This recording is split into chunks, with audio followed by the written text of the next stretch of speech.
Hello, and welcome to Science with Mr. Morgan. In today's episode, we're going to talk about the periodic table. Now, way back in the day, a scientist by the name of Dmitry Mendeleev designed the original periodic table. And he did this by organizing elements based on atomic mass, which became the basis for today's modern periodic table. So, what is the modern periodic table? Essentially, it organizes all known elements which are arranged by increasing atomic number. As you move from left to right and top to bottom on the periodic table, the atomic number increases.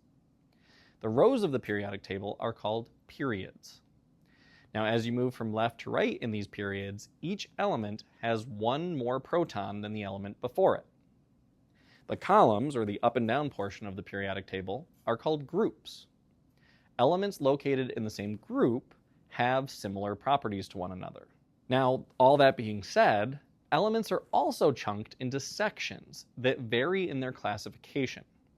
And these sections can be classified in one of three classes: metals, metalloids, or nonmetals.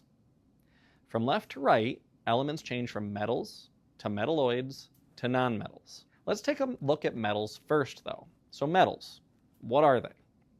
These are elements that can conduct electricity. And fun fact, most elements are actually metals. Another fun fact, all metals except mercury are solids at room temperature.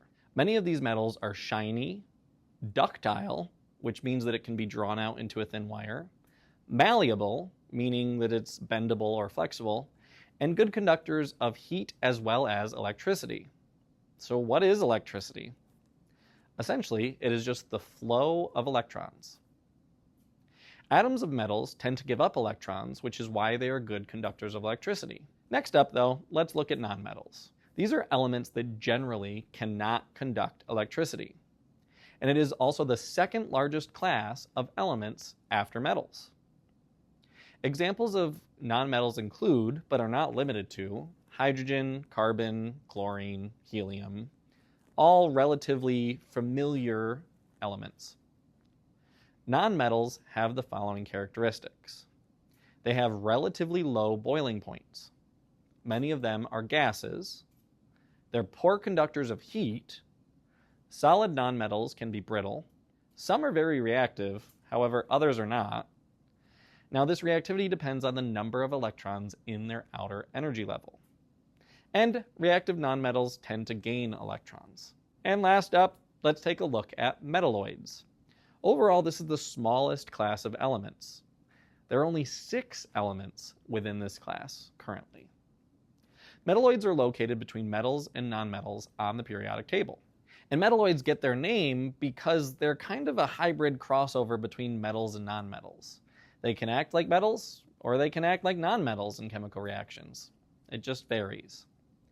And what it varies on is the number of electrons in the outer energy levels of their atoms. Most have physical properties of both metals and nonmetals. Again, another hybrid of the two. And they also fall between metals and nonmetals with their ability to conduct heat and electricity. They're shiny like metals, but brittle like nonmetals.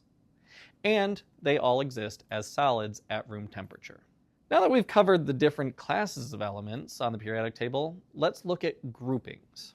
So first up is the hydrogen and alkali metals, which is group 1 of the periodic table. Each of these have one valence electron and are very reactive, like very, very reactive. And they're found in nature only in combination with other elements, not on their own because of how reactive they are. Alkali metals are solid at room temperature, relatively soft, and low in density. From top to bottom within the group, the elements have heavier, more reactive atoms. Next up are the alkaline earth metals, which is group 2 of the periodic table. These are typically silvery or gray in color, relatively soft, and lower in density. They're also very reactive as they readily give up 2 valence electrons.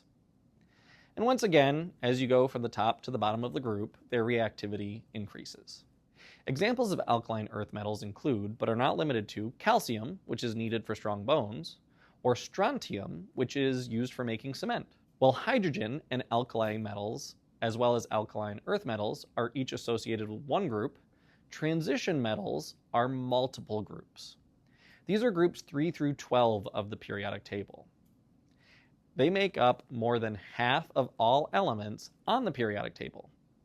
And these are also what would be considered typical metals. And because of that, they're good conductors of heat and electricity. They have luster, shininess, are malleable, and are ductile, which again means that they're able to be drawn out into a thin wire. They have high melting points, high boiling points, and higher density. Lanthanides and actinides are usually placed below the main part of the periodic table. Lanthanides are relatively reactive, where actinides are radioactive. Next grouping, groups with metalloids, are groups 13 through 16, which contain one or more metalloids. Group 13 is known as the boron group, and the reason it's called that is because boron is the only metalloid in the group. Group 14 is known as the carbon group. Within this group, silicon and germanium are metalloids. Group 15 is known as the nitrogen group, and within this group, arsenic and antimony are metalloids. And group 16 is known as the oxygen group. Tellurium is the only metalloid in the group. Now the next group we're going to cover are the halogens in group 17. And halogens are highly reactive nonmetal elements. These can be solids, liquids, or gases at room temperature. They all vary in color and are among the most reactive of all elements. And the reason that they're so reactive is they have 7 valence electrons. Now the last group to talk about today is the noble gases group in group 18.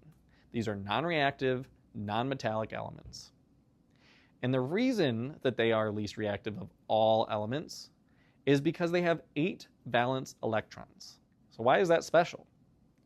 Having 8 valence electrons is the most stable arrangement of these electrons. And it's known as the octet rule, which is where atoms react to form compounds that allow them to have 8 valence electrons, as that is the most stable arrangement for them. So the reason that they don't react much is because they already have that arrangement of 8 electrons that they want. Now, noble gases are used for things like balloons, light bulbs, neon signs, and more. You know, that was a lot, but that brings us to the end of today's lesson. Until next time.